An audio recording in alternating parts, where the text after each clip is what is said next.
next lesson in our spreadsheet project. So what we're going to be doing in today's session is looking at the investigations side of spreadsheets, where we're going to be changing some data in our little design. Now, in order to get everything open, what you need to do is in the assignments tab, like we did before in Teams, you are going to need to click on the three dots and click open in Excel online on your spreadsheet, and you're going to need to click on open in PowerPoint online on your pupil booklet, both of which then will open in a new little tab here. Now, in order for us to complete the first task here, we need to read this first top line. So we're going to be completing what's known as a what if investigation, where we're going to change some data. Now, I'm going to ask you to change an amount in stock. So what do we need to do? Well, you're going to take a screenshot before we change anything. You're going to change something, and then you're going to take another screenshot after you've changed. And then what I want to know in the box on the side here is, what have you changed? So if I just take a quick example. First thing that I'm going to do is start by taking a quick screenshot of my work, which is fine because I've got everything here. And then what I'm going to do after I've taken that screenshot, we're then going to insert it into the top part here. Okay. Lovely. This now is before I've changed anything. What I've got here now is I'm going to change an amount in stock. So if I go back here, I need to change any one of these numbers. Now, I can't tell you which one to change. You have to change one on your own. So I'm going to change the amount of tea. I'm going to say now we've got 150 in stock. And what I'm going to do is I press enter, and I'm going to take another print screen now.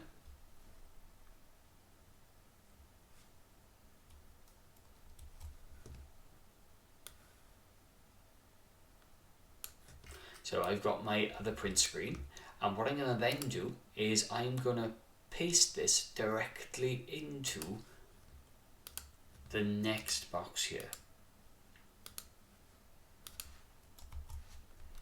Okay, so I've got my before and I've got my after. Now what I need to do now is explain what did I change and what has changed.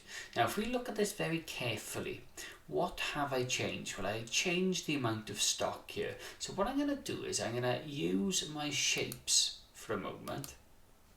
And you can see it's added a shape in for me now. And I'll show you what I'm going to do with this. I'm just going to make this a little bit smaller. And I'm going to change it to be no fill.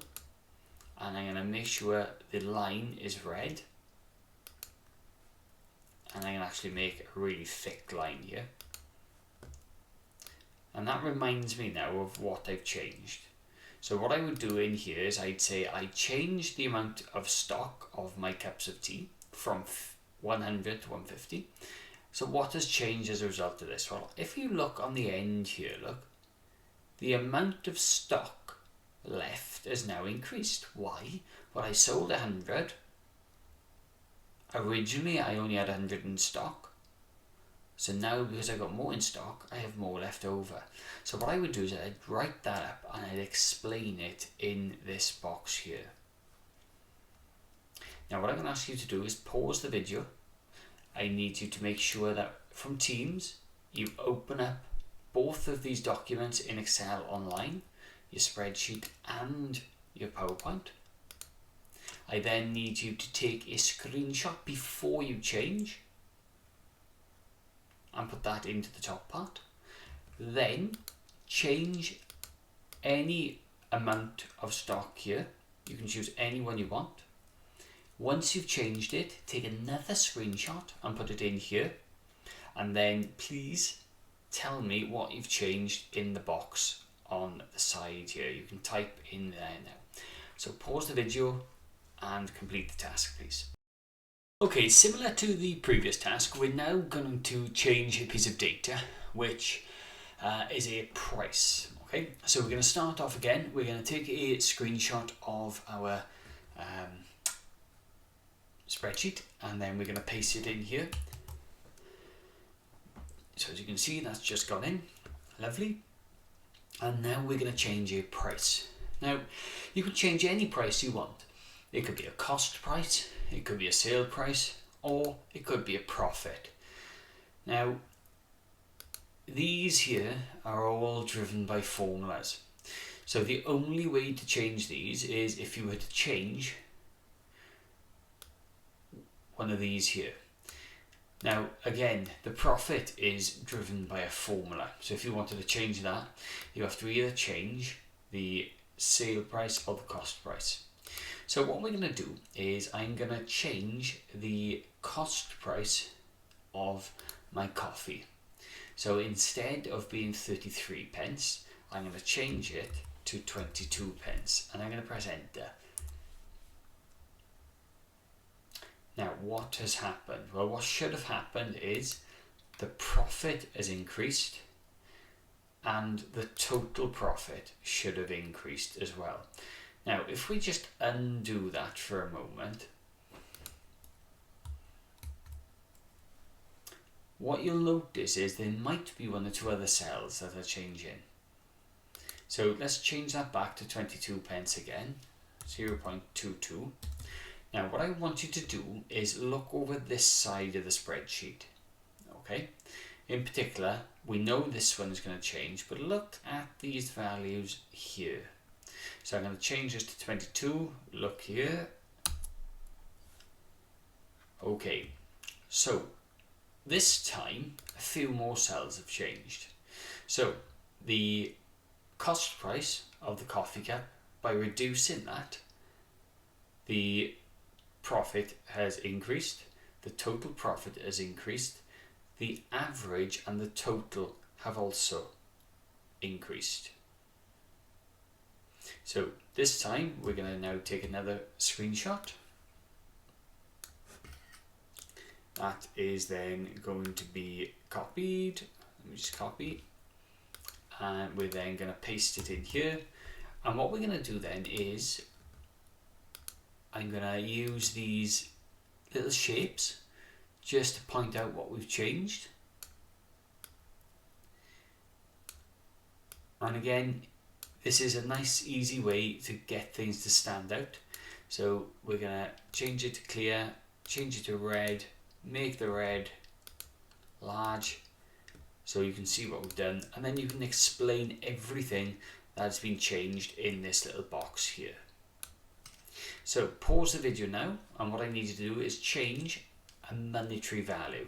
So look at the cost price or sale price of any item, your choice. Okay, for the next task on what ifs, we are going to change 3 pieces of data. Now this can be any 3 pieces of data that you would like, and we're going to start off as always by putting in a screenshot before we actually change anything. So let me get a screenshot here, and I'm going to put that in just as a reference point there. Now the next thing we're going to do is we're going to change 3 pieces of data. Now it's your choice on this one, I don't mind. You could change a price, you could change a stock number, or you could change an amount sold. What I'm going to do is I am going to change the price of the Diet Coke. We're going to increase it to £1.50. I'm going to also increase the amount we sold on Tuesday from 3 to 13. And what I'm also going to do is my cream cake, I'm going to now sell 3 on Wednesday. And what I'm going to do now is I'm going to take a screenshot. So like we've done before, where we've got our screenshots, I'm going to copy the screenshot now. And I'm going to then paste it in here. And I'm going to use my little shape tool to point out what has changed. Now I'm not going to do all of the 3 things, because obviously you know what I've just changed because you've seen them. But I'm going to just put that one there, make it clear, make it red, make the weight a little bit big. Good. And then you can copy that a few times and tell me what you changed. And again, in this box here, what did you change? What has changed in your spreadsheet? Try to explain every cell that you've seen change in. So obviously, we've changed the sale price here, which is an impact on the profit. We've also changed the amount sold on Tuesday. So this has changed the total sold, the total profit, and the stock left. And likewise, we change one more value over here, which then would have had an increase or an impact on this over here. Now, if you wanted to, you can reduce the value. So instead of saying you've sold 10 items, you could sell 5 items. So what I need you to do is point out all of the changes. And don't forget, if you've added anything in at the bottom here, by the underneath, that might have changed as well. So please keep an eye on it. So pause the video here now and complete the last changing data task, please. Here we are going to be creating an if formula, and we are going to use something called conditional formatting, and this is going to be one of the last tasks that we complete in the spreadsheet task. So the way we are going to do this is if I click back onto my spreadsheet, and I'm going to zoom this in a little bit to make it a little bit bigger, and on the end of my spreadsheet I'm going to be adding in a new column, and this column is going to be called reorder. Now in order to do that, what I've done is I've typed in the word reorder, but I'm going to increase the size of this a little bit. Now what we are going to plan to do is we are going to add in a if formula, or an if formula here. Now the if formula is going to look at the amount in the stock left and work out if we should reorder or not. Now it's going to be slightly different for every single one of you, because you are going to have different numbers going down here. So whether this column is going to say reorder or if it's going to say OK is going to differ between. As I put this formula in, I'm going to explain how it works, and then we are going to put the next part on, which is the conditional formatting. So before we start, what I would advise you to do is pause the video in a moment, add in the first column here, reorder, and make sure you extend the width of this column a little bit so that we can put the formula in. So pause the video now, add in the reorder, and extend the width of the column.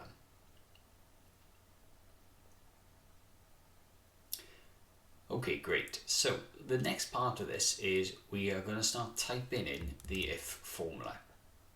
Now in order to do this, we need to tell Excel that it's going to receive a formula. So the way I do that is I press the equals sign. And then what we're going to do is we're going to type the words if, and then I'm going to open my brackets. Now this starts fairly easy, and it's going to be fairly easy as well. So you can see the first part of this says a logical test.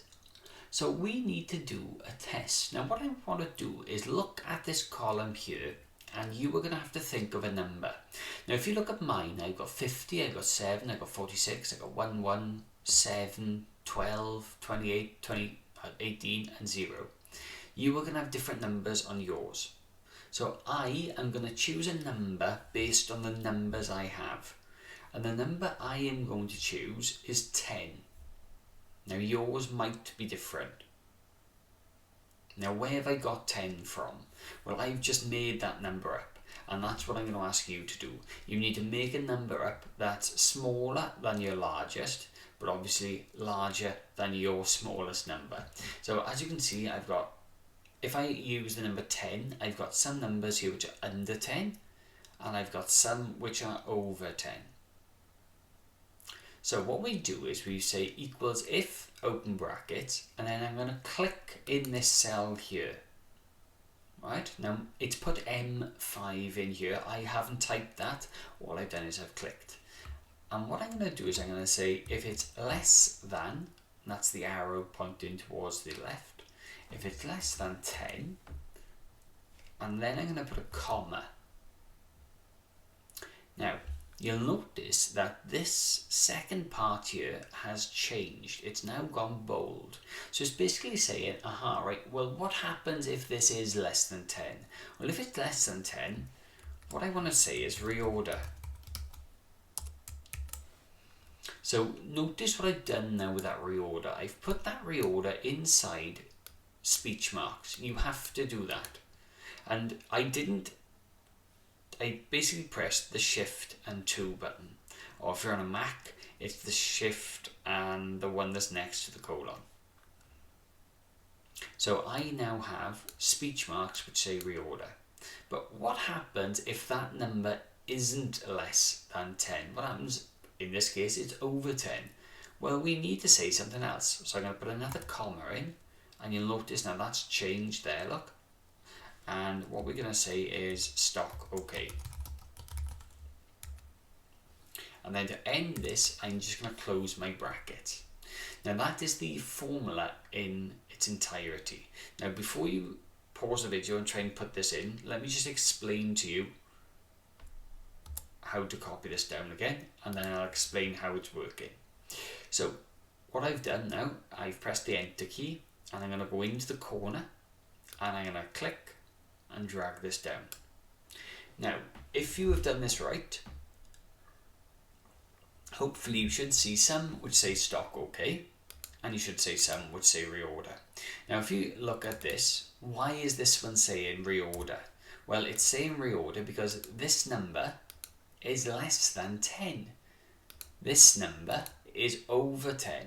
That's less, that's less, that's less. These three are over, and that's less. So you can see our formula is working really, really well. So what I'm going to ask you to do now is pause this video. Hopefully you've added the heading in. I'm going to ask you to type this formula in. Mine happens to be M5.